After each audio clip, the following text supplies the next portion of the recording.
আসসালামু আলাইকুম। প্রিয় দর্শক আর সাবস্ক্রাইবার আপনারা কেমন আছেন? বিশেষ করে আজকে এই ভিডিওটা প্রবাসী ভাইদের জন্য।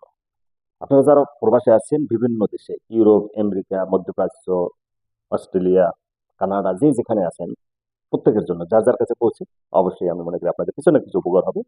তবে ভিডিওটা কিছুটা সময় দেখেন অথবা শেষ পর্যন্ত দেখেন। সামনে আমাদের বাংলাদেশে জাতীয় নির্বাচন আসতেছে, সাধারণ নির্বাচন যেটা।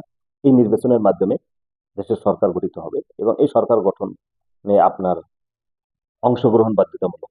আমি মনে করি প্রবাসী ভাইরা আপনারা প্রবাসী থেকে যে কতভাবে যান, টাকা পয়সা পাঠান, আবার এয়ারপোর্টে গিয়ে হয়রানি হন। তো আপনি যদি এখন যারা আপনাকে চালাবে, আপনি এয়ারপোর্ট চালাবে, দেশ চালাবে, তখন যদি আপনি যদি ভোটে অংশগ্রহণ না করেন, তাহলে কিন্তু আপনার মতামতটা প্রকাশ করতে পারলেন না। যেহেতু বাংলাদেশের ইতিহাসে প্রথমবারের মতো প্রবাসীদের ভোটের অধিকার দিয়েছে, পোস্টাল ভোট বিডি অ্যাপস এর মাধ্যমে আপনি করবেন। তাহলে আমরা এই সুযোগটা যেন প্রত্যেকে গ্রহণ করি। আপনি মনে করেন যে প্রবাসী ভাই আছে, বিশেষ করে যারা একটু শিক্ষিত আছেন, যারা এই পোস্টাল বোর্ড বিডি অ্যাপসটি ডাউনলোড করে করতে পারেন, তাদেরকে সবাইকে সহযোগিতা করে পোস্টাল বোর্ড বিডি অ্যাপস এর মাধ্যমে আপনারা এই রেজিস্ট্রেশন করে ফেলবেন। সময় মতো আপনার কাছে ব্যালট পেপার চলে আসবে। আপনি আবার আপনার নিজের তরফ থেকে ভোট দিয়ে আপনি আবার পোস্ট অফিসে ড্রপ করে দিবেন। অটোমেটিক্যালি আবার চলে যাবে বাংলাদেশে। তো কিভাবে করবেন? প্রথমে আপনি প্লে স্টোরে যাবেন। প্লে স্টোরে যাওয়ার পরে পোস্টাল বোর্ড বিডি অ্যাপসটি আপনি ডাউনলোড করবেন। আমি অবশ্যই এটা দেখানো উচিত ছিল, তারপর আমি বলে দিই, আপনারা সংক্ষেপে বুঝতে পারবেন। পোস্টাল বোর্ড বিডি অ্যাপসটি ডাউনলোড করার পরে আপনি এটাকে কিছু পারমিশন চাবে, ক্লিক ওপেন করবেন, পারমিশন চাবে, পারমিশন এরপর আপনার দেশটা সিলেক্ট করবেন, যে দেশে আছেন সেই দেশটা সিলেক্ট করবেন।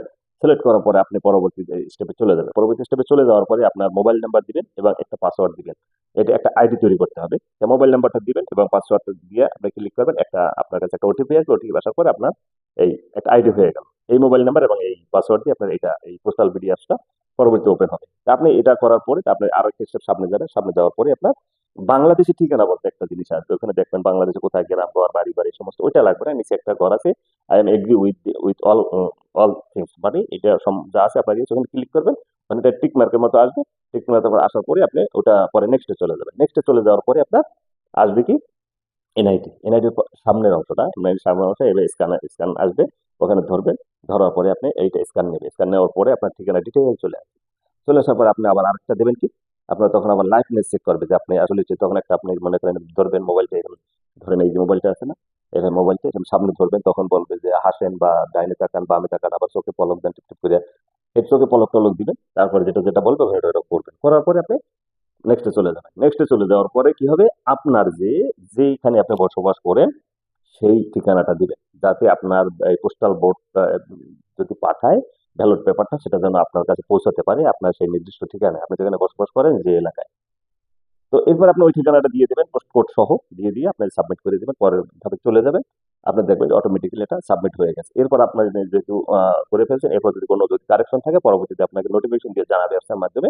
জানানোর পরে আপনি কিন্তু এই জিনিসটা কনফার্ম হয়ে গেলেন, হ্যাঁ আপনার ভোট দেওয়ার মতো আপনি গ্রাউন্ড তৈরি করে ফেলেছেন এবং আপনি এবছর ভোট দিতে পারবেন। তাহলে আপনি এই সুযোগটা কেন হারাবেন? আপনারা প্রত্যেকেই তো প্রবাসী ভাইরা কর্মশেষে মোবাইল দিয়েই থাকেন। অতএব প্রবাসী ভাই প্রত্যেকে চাই আমি যে তারা যেন তার এই বাংলাদেশের সাধারণ নির্বাচনে ভোটার যারা আছেন সবাই যেন ভোটে অংশগ্রহণ করে।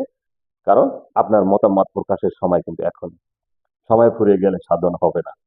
আপনি যে প্রার্থীকে দিতে চান, যাকে মনে চায় তাকে দিন, সমস্যা নাই। কিন্তু আপনার ভোট দিতে হবে। নাইলে আপনি পরবর্তীতে যে অমুক মন্ত্রী আমার, বিমান মন্ত্রী আমার ভাড়া বাড়াই দিছে, তাই পর্যটন মন্ত্রী আমার এটা করতেছে ওটা করতেছে, তখন আপনি তো ভোটই দেন না। যদি আপনি না, তাহলে আপনার যেভাবে মন চায় সেইভাবে নাচান। অতএব আপনারা প্রত্যেকে আপনার স্ব নির্দিষ্ট আপনার যে পছন্দের প্রত্যেকে ভোট দিবেন এবং ভোট দিয়ে আপনি আপনার প্রার্থীকে জয়যুক্ত করার চেষ্টা করবেন।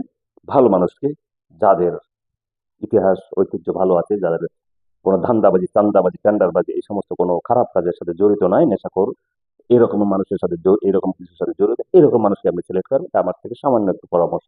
কিন্তু আপনি আপনার বিবেক দিয়ে চিন্তা করবেন আপনার এলাকায় কোন প্রার্থী ভালো আছে, কে আপনাকে দেশের সাথে ভালো, মানুষের সাথে ভালো, জনগণের সাথে ভালো, রাষ্ট্রের সাথে ভালো, সেই ব্যক্তিকে আপনি কিন্তু আপনি মূল্যায়ন করতে পারেন বলে আমি আশা করি। তো প্রত্যেক প্রবাসী ভাইদের কাছে অনুরোধ, প্রত্যেকেই ভোটার হবেন ইনশাআল্লাহ, এবং আপনি আপনার ভোটটা প্রদান করবেন। যেহেতু প্রথমবারের মতো বাংলাদেশ সরকার প্রবাসীদের ভোটার অধিকার দিয়েছে। সরকারকে ধন্যবাদ। আপনাদের সবাইকে শুভেচ্ছা। ভালো থাকবেন। আসসালামু আলাইকুম।